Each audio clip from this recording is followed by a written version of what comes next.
안녕하세요. 서울 근교에서 이혼을 하고 난 후 새로운 인생을 살고 있는 30대 여자입니다. 믿었던 남편과 그보다 더 믿었던 친구의 배신으로 이혼까지 하게 되었는데요. 저를 배신한 친구는 다름 아닌 남편과 저를 만나게 해주었던 친구였어요.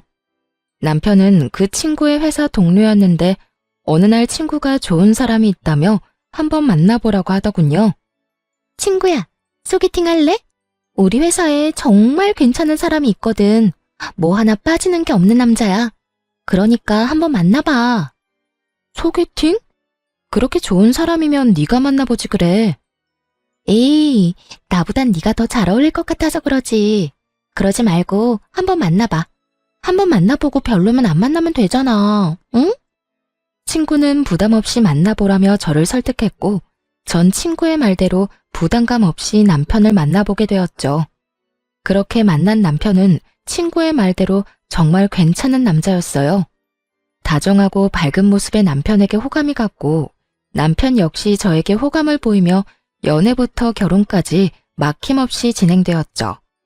다정한 남편과 시집살이는커녕 늘 여자 눈에 눈물이 나게 만들면 자기 눈엔 피눈물이 난다고 안사람에게 잘하라고 신신당부하는 시부. 거기에다 죽고 사는 문제가 아니라면 안부 연락도 하지 말라는 시모까지. 그야말로 저희만 잘 살면 되는 그런 가정이었어요.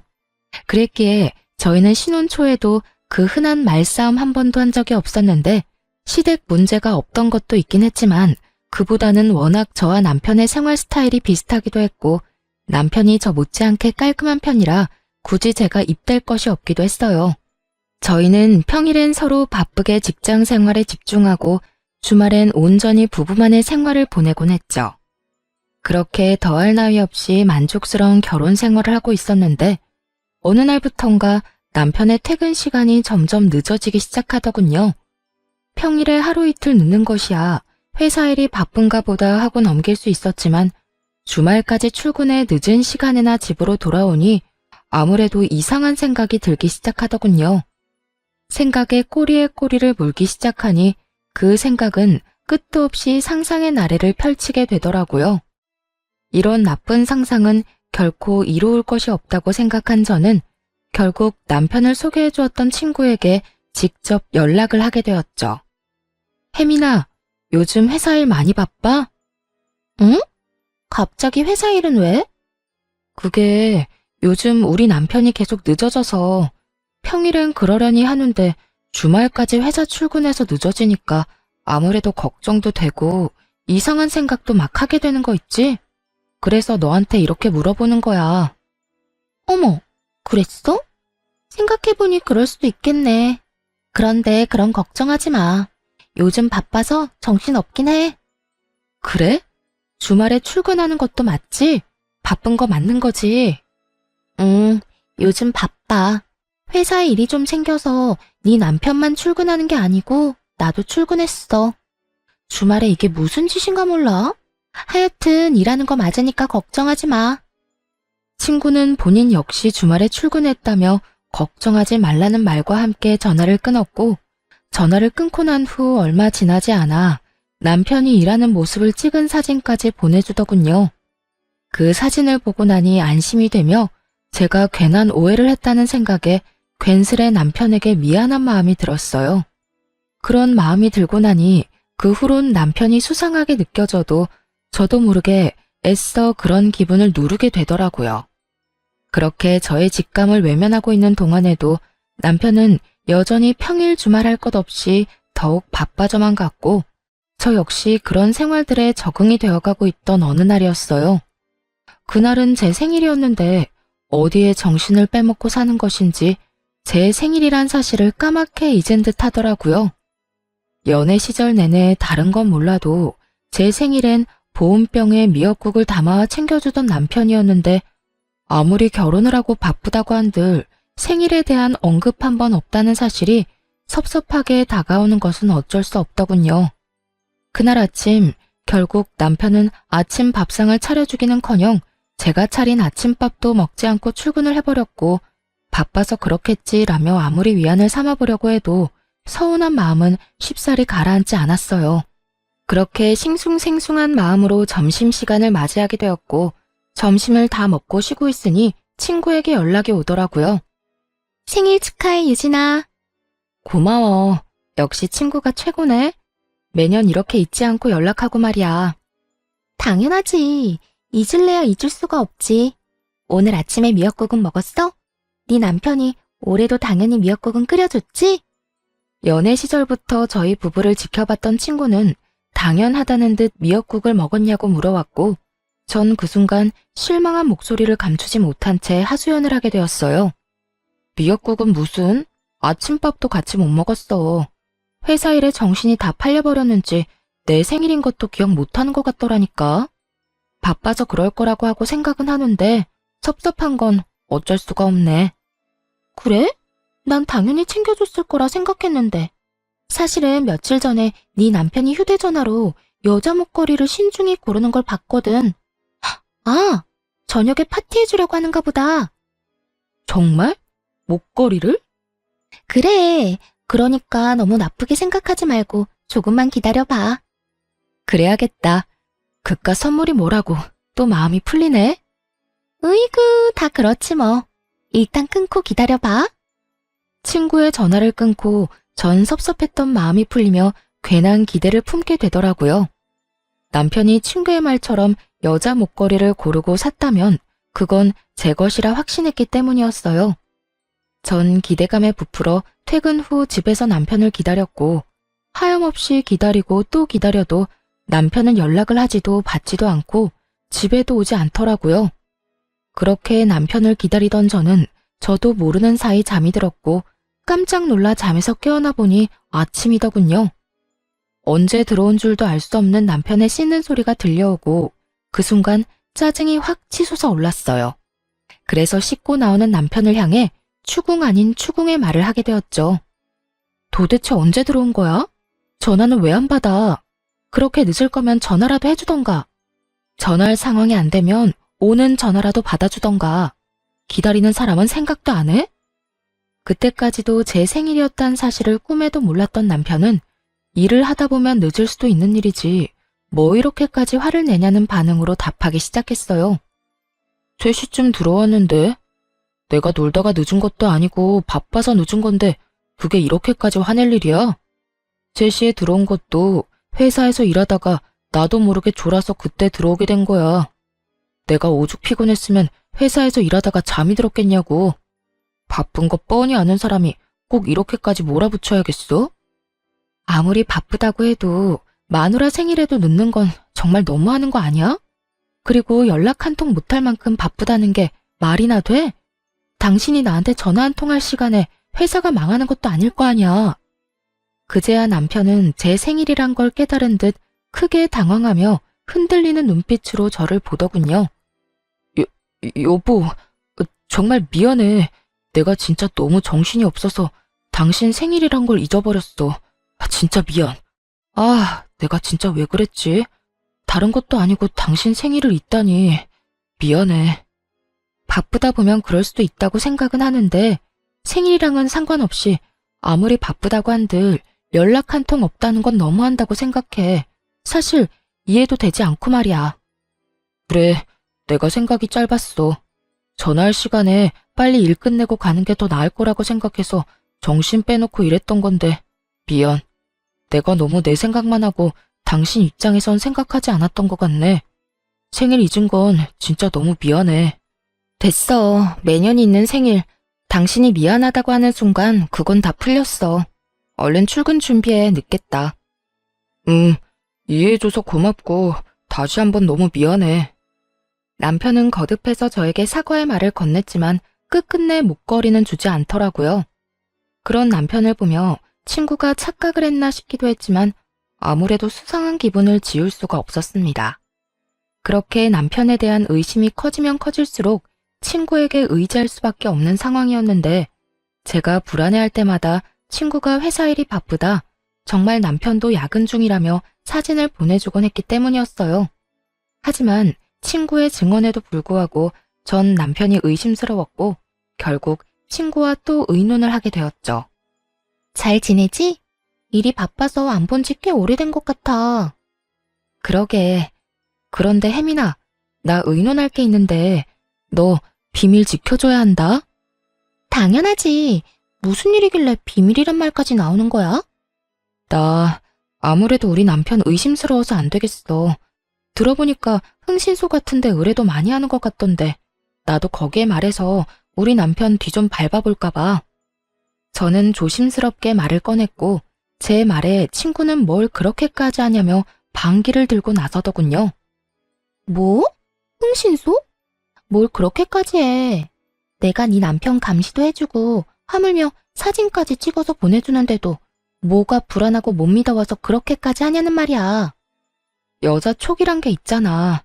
네가 말했던 목걸이도 나한테 주지도 않았고 매번 연락도 없이 늦는 것도 그렇고 물론 네 말이랑 네가 보내준 사진을 못 믿는다는 건 아닌데 하여튼 내 느낌이 그래. 목걸이야. 내가 착각한 걸 수도 있는 일이고 일이 정말 바빠서 늦는 거라고 그렇게 말했는데도 네가 그렇게 느낀다고 하니 내가 더 어이없는 거 알아? 내가 이런 말까지 하지 않으려고 했는데 너 약간 의부증 같은 거 있는 것 같아. 뭐? 의부증? 그래, 의부증. 그러지 않고서야 내가 그렇게나 말하고 사진까지 보내줬는데도 못 믿고 의심한다는 게 말이 안 되잖아. 다른 사람도 아닌 가장 친구인 내가 다 증언해주는데 그것조차 못 믿는다니까 나도 기분이 안 좋아지려고 해. 아, 네 말도 틀린 말도 아닌데 부부만 느껴지는 그 미묘한 느낌이 있어서 그래. 왜인지 모르게 남편이 멀어졌다는 느낌이랄까? 어딘가에 정신을 빼놓고 사는 느낌이랄까? 뭐라고 표현하기 힘든데 하여튼 그런 느낌이 자꾸 들어. 너 진짜 병원 한번 가보는 게 어때? 기분 나쁘게만 듣지 말고 내가 정말 걱정되어서 그래. 너 그런 식으로 사람 끝도 없이 의심하다가 네 남편이 알면 어떻게 하려고 그래? 네 남편이 얼마나 너한테 실망하겠어. 자기는 가정을 위해서 그렇게나 열심히 일하고 있었는데 넌 뒤에서 엄한 오해나 하고 있었다는 사실 알아봐. 나 같으면 실망을 넘어서 너랑 살 생각이 뚝 떨어질 것 같아. 친구의 입에선 의부증이란 말까지 나오며 언짢은 기분을 숨김없이 표현하더라고요. 의부증이란 말을 들은 그 순간엔 화가 나기도 했지만 친구의 말을 가만히 들어보니 아예 일리가 없는 말은 아니란 생각이 들었어요. 친구의 말대로 남편은 열심히 일만 하는 것인데 제가 괜한 오해라도 하고 있는 것이라면 그것만큼 기분 나쁜 일은 또 없을 거란 생각이 들었으니까요. 친구가 보내준 사진도 그렇고 친구의 말처럼 정말 남편은 야근 중인 것이 확실한데 저만 혼자 남편을 믿지 못해 환장한 여자 같다는 느낌마저 들더군요. 그렇게 제가 혼자 고민에 빠져 있을 때쯤 남편은 친구에게 무슨 이야기라도 들은 것인지 평일은 여전히 늦었지만 주말엔 다시 저와 시간을 보내며 저에게 신경 쓰는 모습을 보이더라고요. 다시 찾아온 안정적인 생활에 불안감을 떨쳐내던 어느 날이었어요. 그날은 친정엄마의 생신을 맞이하여 주말에 식구들이 다 모여 밥을 먹기로 한 날이었어요. 그런데 전날까지도 아무 말 없던 남편이 당일 아침 갑자기 회사에 급한 일이 생겼다며 가봐야 한다고 하더라고요. 여보, 어떻게 하지? 나 지금 좀 가봐야 할 것 같아. 어? 지금? 왜? 무슨 일 생겼어? 갑자기 회사에 급한 일이 생겼다네. 다른 사람이 처리할 수 있는 일이면 다른 사람 보낼 텐데 내가 담당자라서 마땅히 맡아줄 사람이 없네. 거기에다 주말이니까 다른 사람한테 부탁하기가 더 그래. 하필 오늘. 어쩔 수 없지 뭐. 얼른 가봐. 내가 부모님께는 잘 말씀드릴게. 그래, 미안해. 장모님께도 죄송하다고 전해주고.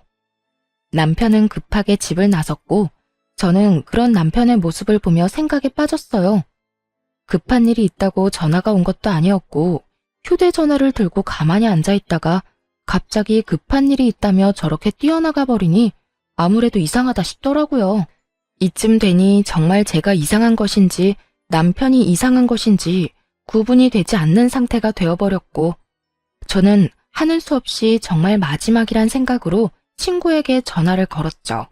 매번 이럴 때마다 친구의 도움을 받는 것이 미안하기도 했고 또 한편으론 창피하기도 했지만 그만큼 오래된 친구이고 믿는 친구였기에 전화를 걸어 물어보기로 결심한 것이었죠. 그런데 전화를 받은 친구는 다 죽어가는 목소리더라고요. 너 어디 아파? 목소리가 왜 이래?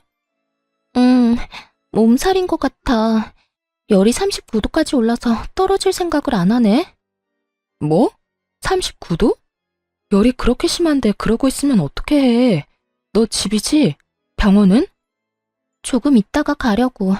도저히 혼자 갈 수가 없어서 친구 좀 오라고 했어. 그래? 다행이네. 나한테 진작 연락을 했어야지. 내가 알았으면 진작 너한테 갔을 텐데. 괜찮아. 병원 다녀오면 괜찮아질 테니까 너무 걱정하지 마. 어이구, 참도 괜찮겠다. 집에 먹을 것도 없지? 죽 시켜놓을 테니까 병원 다녀오면 꼭 챙겨 먹고 약 먹어. 응, 고마워. 그렇게 걱정스러운 마음으로 전화를 끊으려는 순간 전 듣고야 말았습니다. 나 왔어. 많이 아파? 얼마나 급하게 간 것인지 다 느껴지는 헐떡이는 남편의 목소리를 말입니다. 헉헉거리면서도 그 목소리엔 걱정과 우려가 가득해 보였고 친구가 전화를 다급히 끊음으로 인해 저는 지금 친구의 집에 가 있는 남자가 제 남편임을 확신하게 되었습니다. 100번, 1000번을 생각해도 그건 남편의 목소리였고 차분히 이게 무슨 상황인가에 대해 흥분하지 않고 생각하려고 애썼어요. 친구가 남편을 소개해줬다는 것을 배제하고 생각을 해보니 그간 이해되지 않았던 조각조각들이 맞아떨어지며 제가 친구라고 믿었던 가장 오래되고 가장 의지했던 친구가 더는 친구가 아닌 상간녀라는 사실이 와닿기 시작했어요. 남편보다 친구에 대한 배신감이 더욱 커 손발이 다 떨려오더라고요. 우선 마음을 진정시키고 친구가 눈치채지 못하게 약속했던 죽을 보내고 걱정스러운 마음이 가득한 문자를 보내주었어요. 제가 그런 문자까지 보내자 친구는 안심하는 듯했고 친구는 한술 더 떠 괜히 이런 말을 하더라고요. 요즘 회사가 바빠서 네 남편은 오늘도 출근한 걸로 아는데 내가 아파서 큰일이네. 너 요즘 걱정도 많은데 내가 나서서 네 남편 일을 좀 도와야 일찍 퇴근도 하고 그럴 텐데 말이야. 네가 보낸 죽 먹고 내가 얼른 나와서 네 남편에게 도움이 되도록 할게. 모든 사실을 알고 이 문자를 받게 되니 이때껏 저를 이딴 식으로 속였다는 생각이 확 들며 정말 이가 다 갈리게 화가 나더군요. 얼마나 제가 멍청하고 만만해 보였으면 다른 사람도 아닌 가장 친한 친구의 남자와 이딴 짓을 벌이나 싶기도 했고요. 그날 전 모든 것을 확실하게 알게 되었고 제가 알게 된 모든 것에 확신하게 되었습니다. 전 바로 상간녀가 그렇게 말리던 흥신소에 의뢰하게 되었고 며칠 뒤 두 사람이 어떻게 관계를 가지고 있는지 더 자세히 알게 되었죠. 안녕하세요. 지금까지 조사한 사실을 알려드리려고 연락드렸습니다. 우선 남편분과 상간녀는 함께 움직이는 일이 거의 없더라고요. 아주 조심성이 뛰어나고 철저하게 관계를 숨기고 있었어요. 사모님이 알고 계신 것처럼 야근을 하긴 하는데 기껏해야 7, 8시까지 하고요. 상간녀가 동료들이랑 먼저 퇴근을 하고 나면 1시간쯤 뒤에 남편분이 슬슬 회사에서 나와 차를 몰고 상간녀 집 근처로 가더라고요. 그리고는 근처에 차를 세워두고 택시 타고 상간녀의 집으로 가는 것을 확인했습니다. 어찌나 조심 또 조심하는지. 제가 이 일 시작한 지 꽤 됐는데도 쫓는 내내 긴장이 다 되더라고요. 그 정도로 조심성이 많은 사람들이라 외부에선 둘만의 시간을 보내는 일은 전혀 없었고요. 사람들과 다 함께 있을 때조차 말 한 번 섞는 일이 없었어요. 그런데 그 미묘한 눈빛 교환을 하는 순간이 있었는데 그 순간마다 상간녀가 습관처럼 목걸이를 만지작거리더라고요. 아마 그 목걸이를 남편분이 사준 것 같았어요. 일단 사진들은 따로 보내드릴 거고 조금 더 지켜보고 또 연락드리겠습니다. 끝끝내 풀리지 않았던 목걸이에 대한 궁금증이 풀리던 순간이었어요. 남편이 고르고 있던 목걸이는 제 생일 선물이 아닌 상간녀의 선물이었고 그것이 자신의 선물이라곤 생각지도 못했던 상간녀가 저에게 실수로 목걸이 이야기를 해버렸던 것이었죠. 생일 당일 남편은 상간녀에게 목걸이를 걸어주며 좋은 시간을 보내느라 그 새벽에 들어온 것이었어요. 외도 사실을 알게 되며 대충 예상은 했었지만 퍼즐 조각이 점점 더 맞춰질수록 그 절망감과 배신감은 정말 말로 할 수 없을 정도로 크게 다가오더군요. 전 도무지 이게 다 어떻게 된 일인지 더 알아볼 필요성을 느꼈고 한 달에 한 번씩 있는 남편의 회식 날만 기다렸죠. 남편은 늘 그렇듯 그날 역시 만취가 된 상태로 집으로 돌아왔고 전 남편의 손가락으로 남편의 휴대전화 잠금을 풀어 살펴보게 되었습니다. 그곳엔 두 사람의 대화가 고스란히 남아 있었는데 그 내용은 정말 충격 그 자체였어요. 자기, 오늘도 집에 바로 가? 알겠지? 왜? 요즘 계속 집에 바로 가서 집사람도 이제 의심 안 하는 것 같은데. 내가 말했잖아. 유진이가 흥신소에까지 의뢰하려고 했었다고. 이럴 때 당신이 계속 의심스러운 행동 해봐. 내가 의부증으로 몰든 말든 그냥 하고 싶은 대로 하고도 남으래라니까. 이번 주까지는 그 일찍 집에 들어가고 다음 주부터 우리 집에 놀러와. 꼭 이렇게까지 조심해야 해? 그냥 당장 이혼하고 같이 살고 싶어. 그러게 나한테 처음부터 관심도 있었다는 사람이 왜 집사람을 소개해 준 거야? 난 아직도 이해가 안 된다니까. 말했잖아. 나는 자기가 나한테 관심이 있으면 내가 해준다는 소개팅은 안 받을 거라고 생각했다니까. 소개팅을 핑계로 대화도 더 많이 나누고 싶기도 했고 그래서 그냥 친구 아무나 소개해 준 건데 덥석 결혼까지 할 줄 누가 알았겠어? 하여튼 자기가 소개팅만 안 해줬으면 내가 다른 남자랑 동거까지 한 여자랑 결혼하는 일은 없었을 거 아니야. 그랬으면 자연스럽게 자기랑 연애도 하고 결혼도 했을 텐데 이게 뭐야. 사람들 있을 땐 혹시나 하는 마음에 이야기도 제대로 못 나누고 마치고 나서도 첩보 영화 한 편은 찍어야 만날 수 있고 말이야. 아이고 이렇게나 좋아 죽는 사람이 내가 제발 좀 넘어오라고 옆구리를 그렇게나 찔렀는데 모른 척은 왜 했대? 모른 척한 게 아니라 정말 몰랐다니까. 다른 사람도 아니고 집사람하고 제일 친하다는 친구가 그럴 거라고 누가 상상이나 했겠어? 자기는 내가 그렇게나 좋았어? 친한 친구랑 결혼까지 하게 됐는데도 포기가 안 될 만큼? 응, 나 자기 결혼하는 날 얼마나 후회의 눈물을 흘렸는지 몰라. 아무리 나하고 가장 친한 친구라고 해도 내가 사랑하는 사람이 다른 남자랑 동거까지 한 여자랑 결혼한다고 생각하니까 너무 힘들더라고. 그것도 나 때문에 만나게 됐다고 생각하니까 더 힘들고 마음도 아팠다고. 그래서 그냥 다시 내가 뺏어오자 싶어서 죽자고 꼬신 거지 뭐. 자기 덕분에 나도 집사람의 본 모습도 알게 되고 진정한 사랑도 찾게 됐네. 내가 앞으로 잘할게 자기야. 대화를 살펴보니 상간녀는 오래전부터 남편을 좋아하고 있었는데 남편의 마음을 실험해보고 싶기도 하고 그 계기로 친해지고 싶기도 해 겸사겸사 하는 마음으로 저를 소개시켜준 거였더군요. 그런데 예상치 못하게 저희가 결혼까지 하게 되어버렸고 그 후에도 남편에 대한 감정이 접어지지 않았던 상간녀는 급기야 남편을 유혹해 불륜 사이까지 발전한 것이었어요. 남편이 결정적으로 상간녀에게 넘어가게 된 계기가 저의 결혼 전 동거 때문인 듯 했는데 그건 사실이 아니었고 그저 상간녀가 저희 사이를 멀어지게 하기 위해 잊지도 않은 동거남을 만들어냈던 것이었죠. 아무리 남자의 눈이 멀었다고 한들 어떻게 자신의 이득만을 위해 친구의 인생을 이렇게나 망가뜨릴 수가 있는 것인지 전 도무지 이해되지 않더군요. 믿었던 만큼 저의 분노는 더 컸고 더는 당하고만 있지 않겠다고 다짐 또 다짐하게 되었죠. 전 완벽한 증거들을 위해 남편 놈에게 더는 잔소리도 하지 않았고 친구에게 연락해 남편을 믿어 의심치 않는다는 듯 흘려주었어요. 잘 지내지? 몸살은 좀 어때? 좀 괜찮아졌어? 그럼 그게 언제적 일인데. 죽 잘 먹었어? 그나저나 넌 어때? 잘 지내?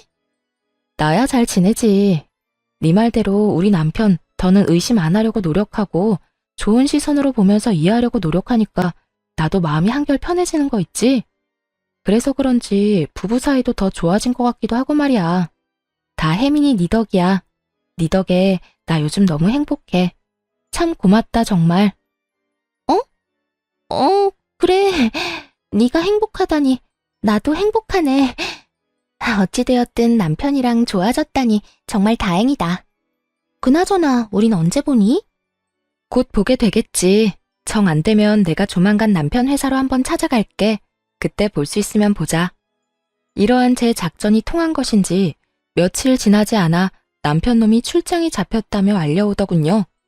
그렇게 조심 또 조심하던 두 사람의 여행이란 걸 전 직감적으로 확신했고 두 사람의 여행을 기다리며 전 저대로 이혼을 준비하기 시작했습니다.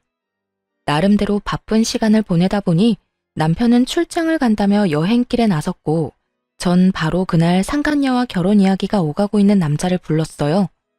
제가 상간녀를 전혀 의심조차 하지 못했던 이유였습니다. 저의 가장 친한 친구이기도 하지만 같은 회사에 다니고 있는 그것도 결혼 이야기가 오갈 정도로 진지하게 만나고 있는 남자가 있는데 제 남편과 그딴 짓을 벌이고 있을 거라곤 상상조차 하지 못했던 것이었죠.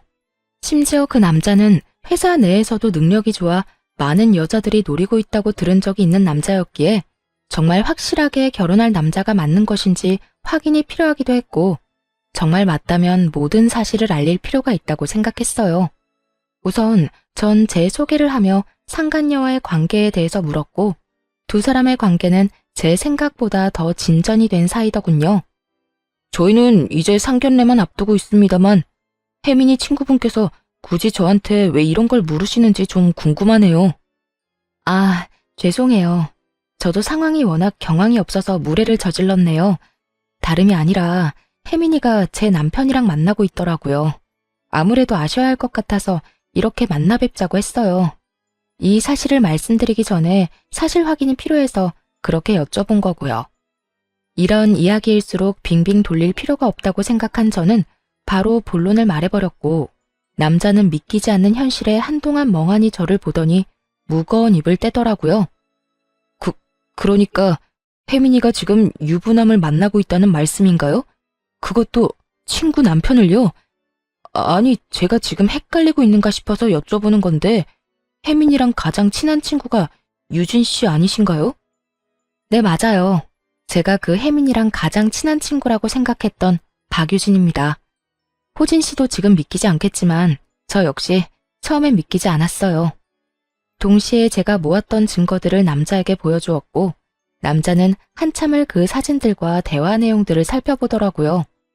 할 말을 잃은 남자에게 이어서 다른 사실을 알려주었어요.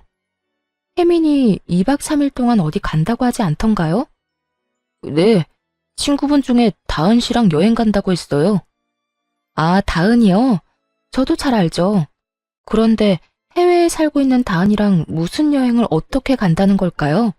심지어 다은이는 지금 만삭이라 비행기 타는 것도 무리일 텐데요. 그러면 도대체 설마 그쪽 남편이랑 떠난 건가요?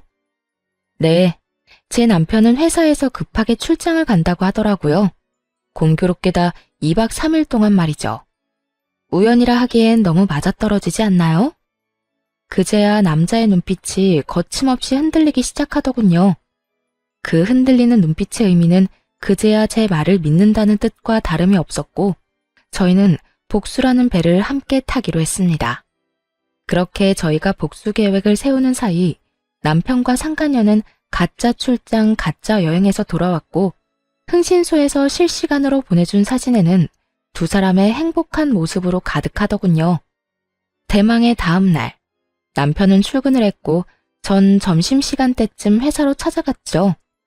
제가 회사에 가니 이미 상간녀는 자신의 약혼자 앞에 서서 빌고 있고 남편은 상간녀의 약혼자 앞에 서서 고개를 푹 숙이고 있더군요. 그야말로 난리도 그런 난리가 또 없더군요. 전 상황을 지켜보다 그 사람들에게 다가갔고 저를 발견한 상간녀가 다가와 양심도 없이 화를 내기 시작하더군요. 네가 어떻게 나한테 이럴 수가 있어. 다 알았으면 나한테 뭐라고 하면 되지. 왜 내 예비 신랑한테까지 다 말하냔 말이야. 네가 이러고도 내 친구야? 누가 누구한테 하고 싶은 말인데 낯짝도 두껍게 이런 말을 하는 상간녀를 보며 이 정도 뻔뻔하면 돼야 친구 남편이랑 놀아나는구나 싶더라고요. 저도 쏟아붓는 상간녀를 향해 지지 않고 쏘아 붙여줬어요. 친구? 네가 지금 나한테 친구라는 단어를 쓸 자격이나 된다고 생각하니? 친구 남편이랑 놀아난 주제에? 애초에 내 남편이 그렇게 좋았으면 네가 갔지 왜 나한테 소개해준 거니? 이 모든 게 다 너 때문이란 생각은 안 해? 양심이 없으면 염치라도 있던가. 그마저도 없으면 눈치라도 있어서 입을 다물고 있던가. 네 입에서 나오는 한마디 한마디가 다 주옥 같아서 내가 이 상황에 웃음이 다 나오려고 한다. 나라고 두 사람이 결혼까지 할 거라고 생각하고 소개했겠어? 그리고 난 네 남편이랑 너 이혼까지 시킬 마음이 없었다고. 그저 나도 결혼하기 전에 잠시 스쳐가는 바람처럼 가볍게 만난 것뿐이라고. 가볍게 만났다는 사람들이 퇴근하고 매일같이 한 집에서 만나 시간 보내고 이번엔 출장 간다고 하면서 여행까지 다녀왔어? 네 기준엔 그게 가벼운 거니? 그것까지 어떻게... 혹시 그때 말했던 흥신소? 그게 중요하니? 어떻게 알았든 나랑 가장 오래되고 가장 친했던 친구인 너랑 검은 머리 팥뿌리가 될 때까지 잘 살아보자고 했던 내 남편이랑 불륜을 저지르고 있었단 게 제일 중요하지 않니? 그리고 네가 이혼시킬 마음이 없었다고 하면 내가 그렇구나 하고 이혼하면 안 돼? 이 판국의 이 상황에? 어떻게 너한테 이럴 수 있냐고 물었지? 그 말 그대로 돌려줄게. 네가 어떻게 나한테 이럴 수가 있어? 그러니까 서로 이런 일 없게 네가 몰랐으면 좋잖아. 그러면 나도 아무 일 없다는 듯 결혼했으면 됐고. 그랬으면 네 남편도 제자리 찾아갔을 거 아니냐고. 이제 정말 얼마 안 남았는데 왜 이제 와서 이 난리를 부리는 거야? 넌 정말 끝까지 기대 이상이네. 친구 남편이랑 놀아나면서 네 결혼은 무사히 할 수 있을 거라 생각했나 본데 절대 그렇게는 안 되지. 적반하장도 유분수로 나오는 상간녀를 뒤로한 채 상간녀의 약혼자를 바라보았고 제 눈빛을 읽은 약혼자가 상간녀에게 다가오더니 사람들 다 보는 앞에서 파혼을 선포해버렸습니다. 우리 결혼 없던 걸로 하자. 이미 우리 부모님께는 충분히 다 설명해드렸고 나 역시 마음 정리 끝난 상태야. 그러니까 더는 연락도 하지 말고 구질구질하게 찾아올 생각도 하지 마. 자기야, 그러지 말고 내 말 좀 들어봐. 나는 진짜 상견례 전까지 다 끝내려고 했어. 내가 자기 같은 남자랑 결혼하는데 왜 유부남이랑 계속 만나겠어. 정말 자기랑 결혼하기 전에 다 끝내고 우리 가정에 집중하면서 살려고 했었다고. 네가 그렇게 말하면 내가 고마워하면서 널 받아줘야 해? 어찌되었든 네가 날 만나면서 유부남을 만난 건 사실이잖아. 어찌되었든 양다리였잖아. 멀쩡한 총각도 아니고 유부남을 만났다니 더 충격적이어서 그렇지. 이러나 저러나 난 절대 양다리는 용서 못해. 그러니까 파혼하자. 약혼자는 그대로 뒤를 돌아 자리를 빠져나갔고 상간녀는 주저앉아 통곡을 하고 울더라고요. 그런 상간녀를 하염없이 바라보던 남편은 그제야 저에게 다가와 울고불고 매달리며 애원하기 시작했어요. 여보, 내가 진짜 잘못했어. 미안해. 난 정말 잠깐만 가볍게 만나고 끝내려고 했었어. 당신이랑 이혼까지 하려고 했던 게 아니라 혜민 씨 말처럼 스쳐가는 바람처럼 잠시 만나고 깨끗하게 끝내려고 했다고. 그런 사람이 하루라도 빨리 이혼하고 쟤랑 살고 싶다고 했니? 밖에서 그딴 짓이나 하면서 가정은 또 지키고 싶었다고? 너나 전현이나 참 뻔뻔하다 뻔뻔해. 내가 얼마나 만만했으면 감히 내 앞에서 그딴 말을 할 수가 있는 거야? 너도 정신 좀 차려라. 네가 가정을 지키고 싶든 말든 나는 무조건 이혼이니까 그런 줄 알고 이혼이나 준비해. 이혼이라니, 난 절대 못해. 우리가 어떻게 이혼을 해? 나 바로 혜민 씨랑 끝낼게. 바로 끝낼 수 있어. 그러니까 내가 저지른 잘못 한 번만 눈 감고 넘어가줘. 이번 한 번만 그냥 넘어가주면 내가 평생 잘하면서 살게. 응? 평생 네 사랑 혜민이한테나 잘하고 살아. 너도 이혼남, 쟤도 파혼녀 되면 이제 당당하게 살 수 있는데 왜 굳이 나랑 살려고 그래? 그거야, 내가 사랑하는 사람은 당신이니까 그렇지. 하여튼 난 절대 이혼 못해. 그렇게 이혼이 싫다는 인간이 다른 사람도 아닌 내 친구랑 바람을 피웠어? 그냥 모르는 여자랑 외도를 저질렀다고 해도 치가 떨리는데 내 친구랑? 지금 내 기분이 어떨 것 같니? 상상이나 되니? 그런데 나보고 참으라고 한 번만 눈 감아달라고? 네가 한 짓을 생각해보고 그딴 말을 해. 내가 입이 10개라도 할 말이 없는 상황인 거 잘 알아. 그런데 여보, 우리 정말 좋았잖아.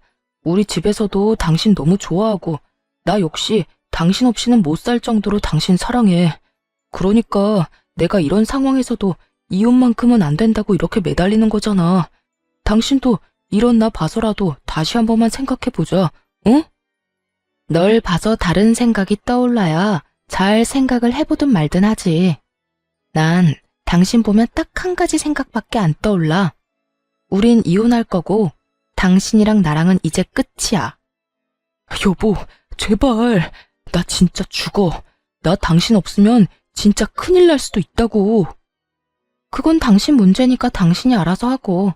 소장 보낼 테니 그거나 잘 받아보고 법원에서 만나자. 전 마지막까지 울고불고 매달리는 남편을 뿌리치고 나오며 시댁에 전화를 걸어 모든 사실을 알려버렸고 그 후 이혼을 진행하게 되었어요. 당연히 두 사람 모두에게 위자료를 받게 되었고 또 당연하게 두 사람은 회사에서 나오게 되었죠. 그 많은 사람 앞에서 그 꼴을 다 보였는데 어떻게 회사 생활이 가능하겠어요? 전 남편은 저와 결혼을 하며 이것저것 준비하느라 이미 퇴직금을 다 써버려 위자료를 대출받아 주었고 상간녀 역시 별반 다르지 않았죠. 빚쟁이인 두 사람은 하는 수 없이 전 시댁에서 신세를 지고자 찾아갔지만 모든 사실을 알고 있던 부모님들은 두 사람이 준비한 말을 꺼내기도 전에 두 사람을 쫓아내버렸다고 하더군요. 그렇게 빚쟁이 두 명이 잘 살아가겠지 했는데 1년도 채 지나지 않아 상간녀에게서 전화가 왔더라고요. 이미 전화번호도 다 바꿔버려 연락될 일이 없을 거라 생각했는데 지인들에게 물어물어 전화했다고 하더군요. 왜 전화했는데? 전화한 용건이 뭐냐고. 너 왜 나한테 말 안 했어? 왜 나한테 이런 집안이란 걸 말하지 않았느냐고. 시어머니가 무슨 벼슬인지 아나. 하루가 멀다고 연락해와서 날 들들 볶아대는데 내가 아주 못 살겠다고. 네가 진작 이런 집안인 걸 말해줬으면 내가 이런 남자랑 살지도 않았을 거 아니야. 이야기를 들어보니 저에겐 한없이 다정하고 간섭조차 하지 않던 전시모가 상간녀에겐 모진 시집살이를 시키는 듯 하더라고요. 상간녀는 울분을 토하며 저를 원망하고 있었고 전 그런 상간녀에게 있는 사실 그대로 다 말해주었어요. 어머, 너한텐 시집살이 시키니? 어머님이 나 있을 땐 죽고 사는 문제 아니면 전화도 하지 말라고 해서 난 그런 분인 줄 몰랐네. 뭐? 그런 사람이 나한테는 도대체 왜 그러는 거야? 그걸 몰라서 물어? 결혼 생활 잘하는 아들 이혼시킨 것도 모자라 회사까지 잘리게 만든 며느리 뭐가 예뻐서 잘해주겠어. 다 네가 저지른 죄에 대한 벌 받는다고 생각하고 달게 받아. 아니, 난 애초에 이해가 안 되는 게 그 정도도 각오 안 하고 남의 남편 뺏어갔던 거야? 파혼당하고 회사에서 잘리면 다 끝이라고 생각했던 거니? 이쯤 했으면 고함을 지르며 또 악다구니를 써야 할 상간녀가 벼랑간 펑펑 울기 시작하더군요. 도대체 왜 이러나 싶어 듣고만 있으니 상간녀는 저를 상대로 하소연을 하기 시작했어요. 네 전 남편. 그러니까 지금 내 남편 바람 피우는 것 같아. 요즘 일자리 알아본다면서 나갔다 하면 밤 12시 넘기는 건 기본이고 어떤 날엔 옷에서 여자 향수 냄새도 나. 이를 어쩌니 유진아? 시댁에서도 나를 못 잡아먹어서 난리고 남편은 바람이나 피우고 정말 너무 힘드니까 네 생각이 나더라. 그래서 전화했어. 도대체 왜 우나 했더니 이런 이유가 있더군요. 전 남편은 취업을 핑계 삼아 밖으로 나돌며 외도를 저지르고 있었고 본인이 그런 상황이 되자 예전에 자신이 뒤통수 때린 옛 친구가 그리웠던 거죠. 아무리 그래도 자신이 이렇게 연락할 처지가 못 되는데 얼마나 뻔뻔하면 이런 연락까지 하는지 한심해 죽겠더라고요. 왜? 나한테 위로라도 받고 싶니? 이 일을 어쩌냐면서 같이 울어라도 줘? 아님 남편이 바람나서 이혼한 경험자로서 훅이라도 들려줄까? 도대체 뭘 바라고 나한테 전화해서 이런 말을 하는 거야? 그때도 그랬지만 난 도무지 네가 이해가 안 된다. 그런 게 아니라 나도 흥신소에 의뢰라도 해볼까 싶어서 그래. 넌 어땠어? 흥신소 그런 거 무섭진 않았어? 야, 내가 그런 일을 겪게 됐는데 흥신소가 무서웠겠어? 그리고 아직 확실치도 않은데 흥신소는 무슨 흥신소야. 너 나한테 전화해서 이러고 있을 시간에 병원이나 가봐. 그거 의부증이라며 네가 말했잖아.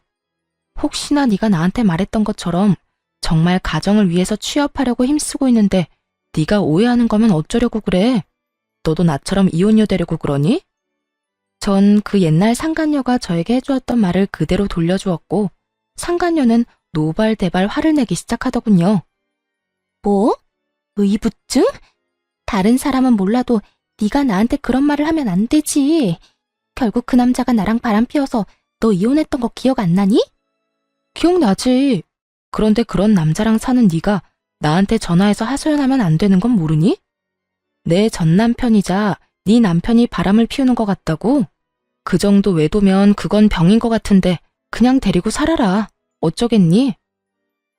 뭐라고? 다 들었으면서 왜 못 들은 척해. 그냥 데리고 살라고. 네가 죽고 못 살아 나한테서 뺏어간 그 남자 업보라고 생각하고 그냥 잘 데리고 살아주라고. 그리고 다신 나한테 전화해서 이딴 소리도 좀 하지 마. 다신 연락도 말라는 제 말에 상간녀는 갑자기 불쌍한 척을 하기 시작하더니 다 기어서 들어가는 목소리로 매달리기 시작하더군요. 너랑 내 이야기 다 소문나서 애들이 내 이야기는 들어주지도 않아. 네 번호도 전화 10통은 넘게 돌려서 알아낸 거라고. 지금 내 상황이 이런데 내가 누구한테 하소연하겠어. 그러니까 너라도 나한테 좀 잘 대해주면 안 될까? 나 진짜 너무 힘들어서 그래. 이제 와서 친구 사이로 돌아가고 싶다는 듯 말하는 상간녀를 보는데 다시 화가 치솟아 오르더라고요. 제가 얼마나 만만했으면 지금 이딴 소리까지 뻔뻔하게 내뱉을 수 있는지. 난 너랑 다시는 연락도 하고 싶지 않아서 전화번호도 다 바꿨더니 이제 무슨 짓인지 모르겠다. 잘 대해달라고? 넌 진짜 내가 무슨 호구인 줄 아는구나. 우리 친구 사이는 이미 네가 내 남편이랑 놀아날 때 다 끝났고 난 지금도 앞으로도 너랑 연락하고 지낼 생각 없으니까 네 가정일은 네가 알아서 하고 다신 전화 끊어. 전 그대로 전화를 끊어버렸고 그 후론 상간녀에게 전화는 오지 않았지만 문자는 오더라고요. 전 남편이 한눈에 봐도 어린 여자와 외도를 저지르고 있는 사진과 함께 말이죠. 이것 봐. 내 말이 맞았어. 저 여자 22살이란다. 정말 양심이라고는 없는 인간 아니니? 어떻게 띠동갑도 넘는 여자애를 만나. 나도 이혼할 거야. 이걸 어떻게 참고 살아?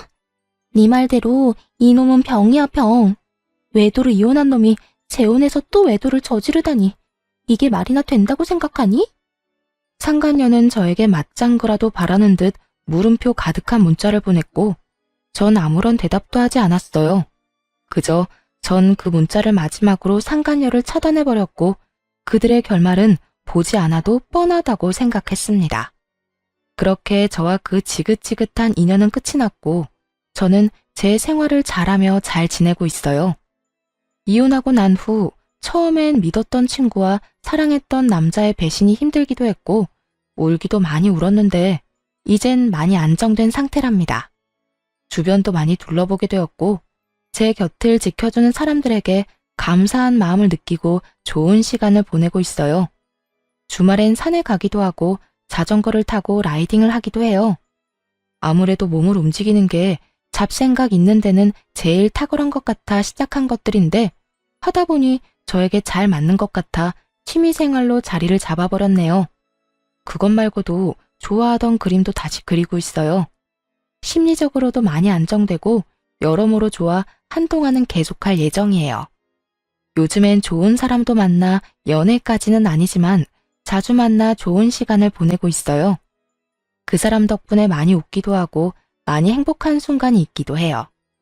지금 만나는 사람에게 많은 고마움을 느끼기도 하고 저 역시 그 사람에게 행복감을 주려고 노력하며 지내고 있어요. 이렇게 잘 지내다 보면 저 역시 과거는 잊고 행복해질 날이 올 거라 믿고 있어요. 저의 사연은 끝이 났습니다. 다들 행복 가득한 하루 되시길 바라며 물러가 볼게요. 감사합니다.